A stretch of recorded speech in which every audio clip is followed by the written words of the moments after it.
Kung ikaw ay isang public official at nakatanggap ka ng pera, automatic ba may kaso ka na?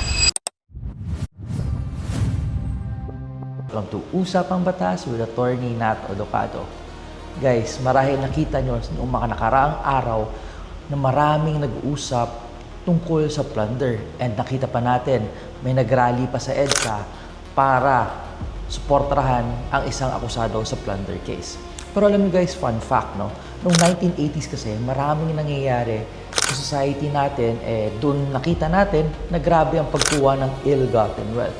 Kaya ang Pilipinas ang isa sa kukonting countries na sineperate ang kasong plunder kumpara sa other crimes. In fact, sa United States and sa Europe guys, kasama ang ganitong kaso sa bribery and other criminal cases. So, ano nga ba itong plunder para mas maintindihan natin? Guys, ang plunder simple lang. May 4 na elemento ito. Una, dapat ikaw ay isang public officer. Hindi kailangan politiko or electorate or elected official.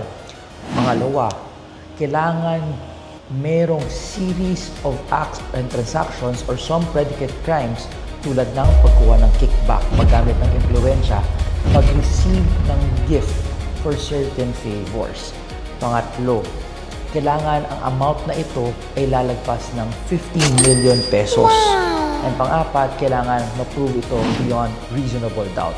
So, sa history natin, ang pinakaunang kaso na may conviction ng plunder ay yung kaso ni former President Joseph Estrada kung saan nakakuha siya ng protection money daw galing sa private individuals at pera rin daw dahil sa transaction sa pagbenta ng shares ng Bell Corporation.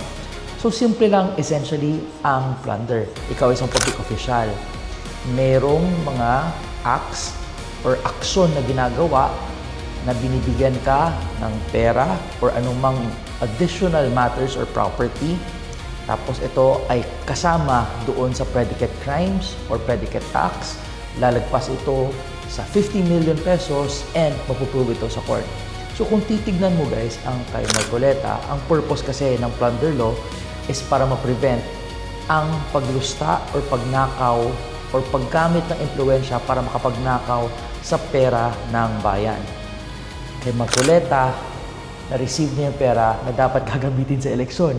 Pero bago dapat mangyari ang eleksyon, dapat hindi pa siya considered as a campaign donations kasi sa Piñera ruling, magsa-start yun from the time na mag-start ang election campaign.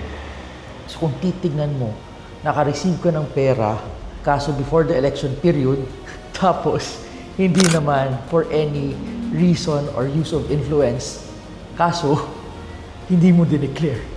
Ito yung confusing case dyan.